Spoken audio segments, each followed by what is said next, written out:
नमस्कार दोस्तों, इतिहास गवाह है में आपका स्वागत है।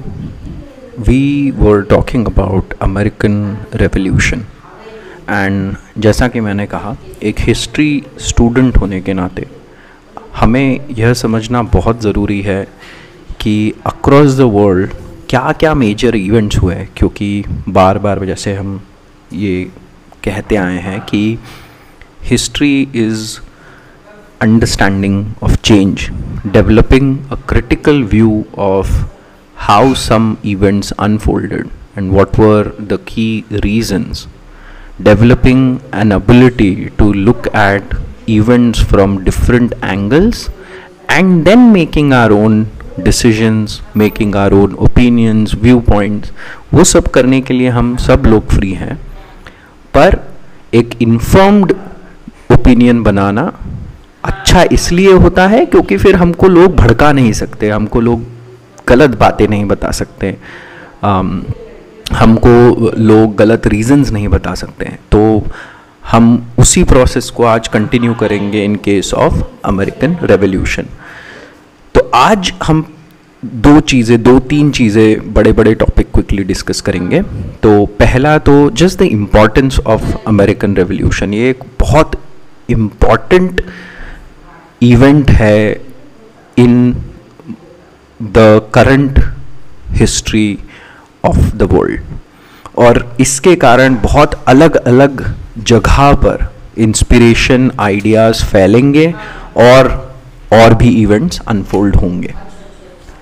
दूसरा हम डिस्कस करेंगे कॉन्स्टिट्यूशन ऑफ अमेरिका। तो उसमें हम दो बातें डिस्कस करेंगे कि क्या इंस्पिरेशंस थी कॉन्स्टिट्यूशन की ऑफ अमेरिका की, क्या रीजंस थे, किस तरीके से, क्या ऐसे फंडामेंटल रीजंस थे जिसके कारण अमेरिका का constitution became the way it is today.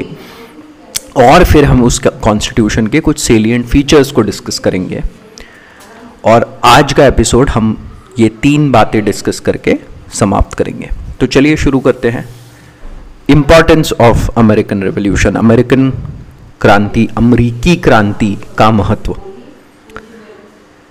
तो सबसे पहले तो this revolution became the symbol of movements against colonialism, right, and it became inspiration to many other colonies. हालांकि हमको ये पता, हमने पहले ही डिस्कस कर लिया है कि जो 13 कॉलोनीज ऑफ अमेरिका थी वो ब्रिटेन से ही आए हुए कुछ निर्वासित या कुछ खुद से आए हुए लोग ही थे, बट फिर भी on an level of an idea it was a revolution against the colonisers. तो वो एक सिंबल बन के खड़ी हुई। दूसरा, because this nation became independent so early in its history, it would go on to play a pivotal role in the world history, जैसा कि हम देखते हैं for next 150 to 200 years, and it also becomes a modern nation based on written constitution। देखिए, England का constitution oldest है, but हम जैसे आगे इसी एपिसोड में डिस्कस करेंगे that it is not a codified constitution, है ना। कभी कभी लोग बोलते हैं कि अनरिटन कॉन्स्टिट्यूशन है। अनरिटन से ज़्यादा मैं कहता हूं कि उसको कोडिफाई नहीं किया गया है। और जब अमेरिकन रेवोल्यूशन हुई तब European powers were still at a level of enlightened monarchy, मतलब ऐसी मोनार्की जो काइंड ऑफ थोड़ी सी कॉन्स्टिट्यूशनल मोनार्की की तरफ जा रही थी, बट स्टिल वहां पर अभी भी मोनार्की ही थी, मोनार्क्स ही थे। जैसे फ्रांस में लुई 16 थे, और यूरोप के दूसरे इलाकों में जैसे जर्मनी वाले या ऑस्ट्रिया वाले एरियाज में हैब्सबर्ग वंश था, स्पेन में हैब्सबर्ग वंश के ही लोग थे। तो इंग्लैंड में जैसे हमको पता है जॉर्ज तृतीय थे, तो वो सब मोनार्की ही चल रही थी। और America became that country which became a republic and also federation. इस पे हम डिस्कस करेंगे। फेडरेशन एक बहुत संघीय ढांचा जिसे हम कहते हैं, फेडरल होना एक बहुत स्पेसिफिक तरीके का स्ट्रक्चर है जो कि प्रेजेंट ही नहीं था, वर्ल्ड में कहीं नहीं प्रेजेंट था उस समय, है ना। तो ये एक इंपॉर्टेंस रही। फिफ्थ, द फेडरल मॉडल जो मैंने अभी कहा became a model of government because it involve multilingual, multiracial, multi-religion people and therefore the model was such. और जब मैं यहाँ पे multi-religion कह रहा हूँ तो हमें ये समझना चाहिए कि जैसे हमने समझा था कि प्रोटेस्टेंट्स में भी बहुत सारे डिविजन्स हो चुके थे, राइट? अभी हम एकदम मल्टी रिलीजन मतलब उस लेवल पे नहीं पहुंच गए हैं कि बहुत एक्चुअल अलग अलग रिलीजन्स को भी टॉलरेट किया जा रहा है, वो लेवल अभी नहीं आया, आएगा बट वो लेवल नहीं आएगा, but still multi religious structure बना शुरू से ही, है ना? मल्टी रिलीजियस स्ट्रक्चर बनने का भी एक बहुत बड़ा हमको यहाँ पर फेडरल मॉडल हमको देखने को मिलेगा. So that was again important aspect of American revolution.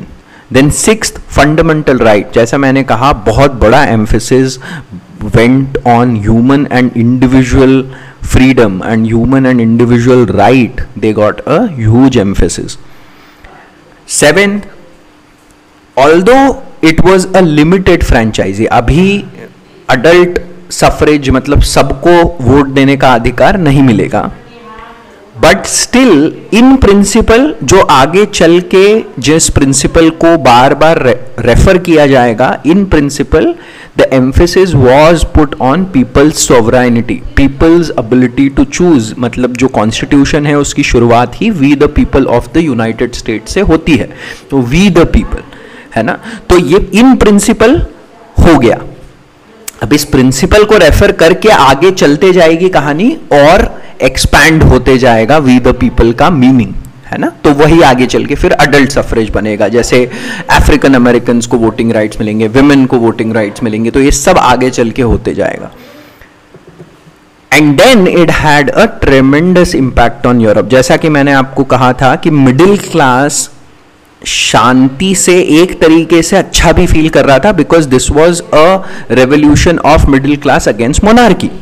तो दो चीजें हुई, स्ट्रेंथन हुआ मिडिल क्लास इन यूरोप, उनको इससे इंस्पिरेशन मिली. दूसरा, जोल्ट हुई monarchy and parliament, specially in England parliament became more powerful. George तृतीय को काफी बड़ा धक्का लगेगा और पार्लियामेंट अब आगे चल के और पावरफुल होते जाएगी.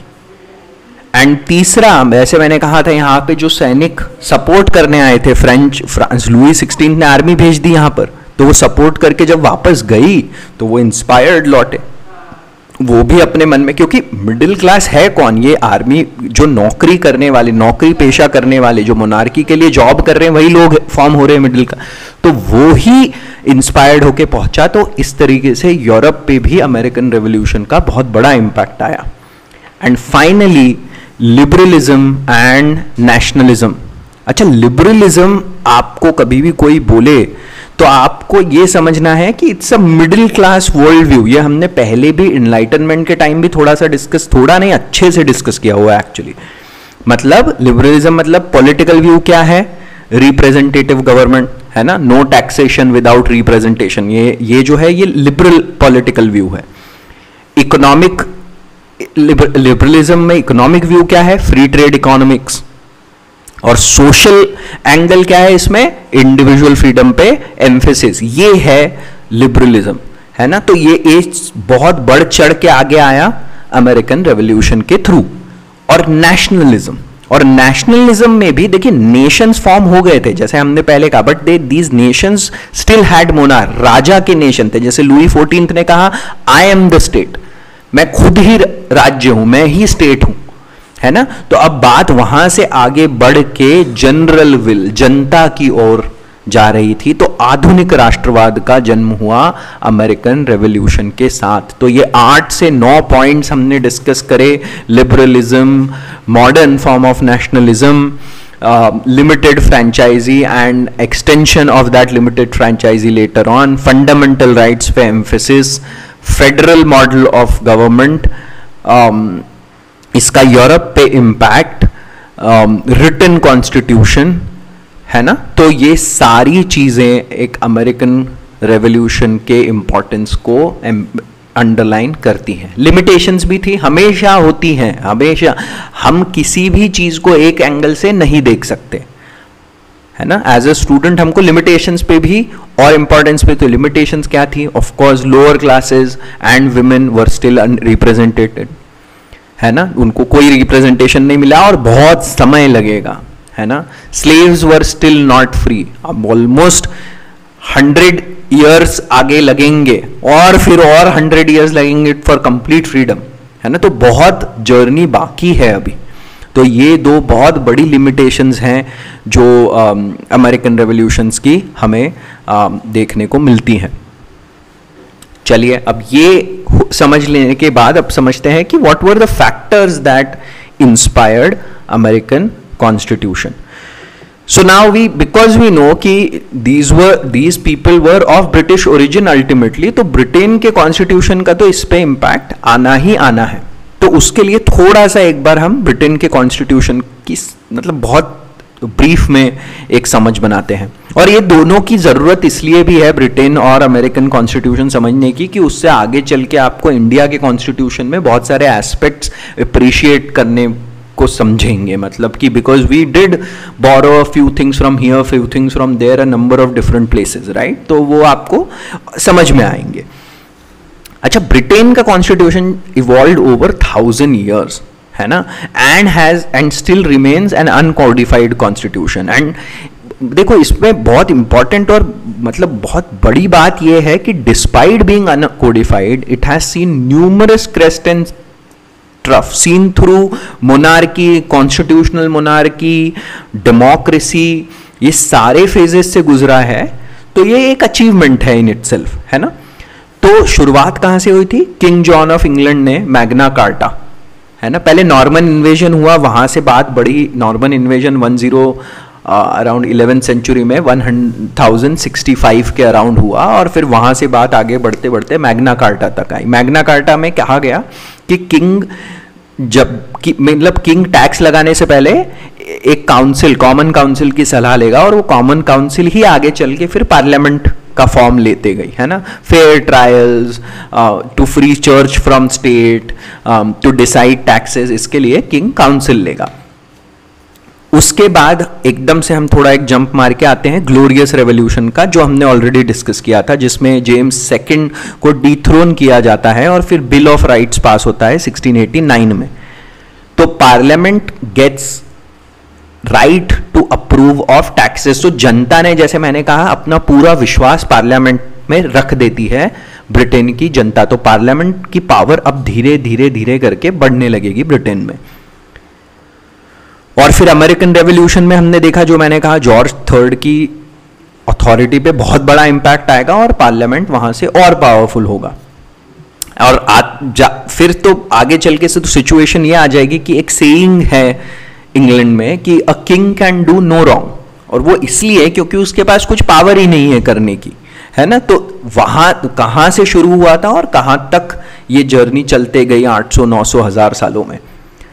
फिर एक समय ऐसा भी था जब हाउस ऑफ लॉर्ड्स, दो हाउसेज होते हैं, हाउस ऑफ लॉर्ड्स और House of Commons. Commons is जो आपके जनता इलेक्ट करके भेजती है ना, अपर हाउस और लोअर हाउस। तो पहले हाउस ऑफ लॉर्ड्स ही प्रिवी काउंसिल इलेक्ट करता था, जो सुप्रीम कोर्ट की तरह एक्ट करती थी, और जो मेजॉरिटी पार्टी होती थी वो एग्जीक्यूटिव ब्रांच बनाती थी। फिर आगे चल के 1932 मतलब 20th सेंचुरी में एक लॉ पास हुआ जिसमें हाउस ऑफ कॉमन्स ने ऑलमोस्ट सारी पावर छीन ली हाउस ऑफ लॉर्ड्स से। और फिर 17th सेंचुरी में दो पार्टी जो हमको अभी भी सुनने को मिलती हैं, जो Tory party and Whig party. Tories थी ऑफ एलिट्स और विग पार्टी जो मिडिल क्लास के लोग थे, ये दो पार्टीज बन के आई। और फिर वही टोरी पार्टी फिर आगे चल के कंजर्वेटिव पार्टी बनी, और फिर जो विग पार्टी थी जो middle class, of course liberal party बनी। तो ये सब समझ में आ रहा है ना कि मिडिल क्लास है, लिबरल पार्टी है, ये सब कनेक्शन उस तरीके से आपको दिखेंगे। अच्छा, इसमें अडल्ट सफरेज भी शुरू में यहां पर भी नहीं था, पहले only elite had the voting rights. फिर 1832, 67, 84 इनमें अलग अलग कानून बने और इनके आधार पे, इनके बेसिस पे the voting rights were expanded. ये हर जगह की जर्नी इस तरीके से आपको दिखेगी अगर आप जर्नी के फॉर्म में इसको देखेंगे। फिर 1918 में अडल्ट सफरेज आया एंड सिर्फ पुरुषों को मिला, सिर्फ पुरुषों को मिला, only males in the country could vote.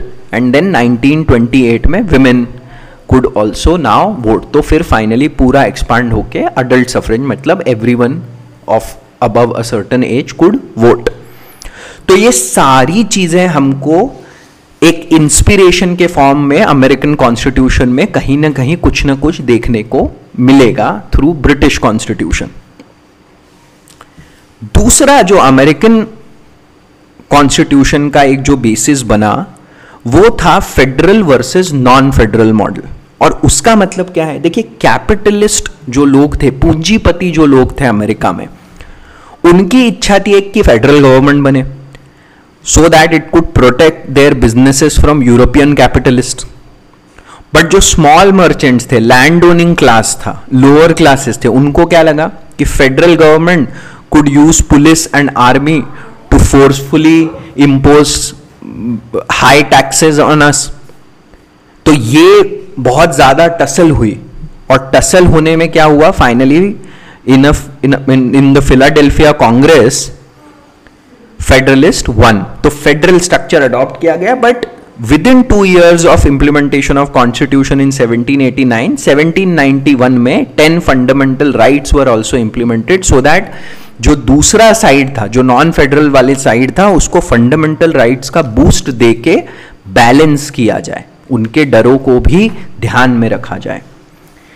तीसरा, तो federal versus non federal, British constitution, ये दो तो बड़े रीजंस हो गए। तीसरा क्या था, बिगर वर्सेस स्मॉलर स्टेट्स। अच्छा, जो बिगर स्टेट्स थे वो क्या कह रहे थे कि भाई representation should be based on population, और स्मॉलर स्टेट्स क्या कह रहे थे कि यार इक्वल रिप्रेजेंटेशन होना चाहिए, साइज या पॉपुलेशन के हिसाब से आप क्यों कर रहे हो ये काम।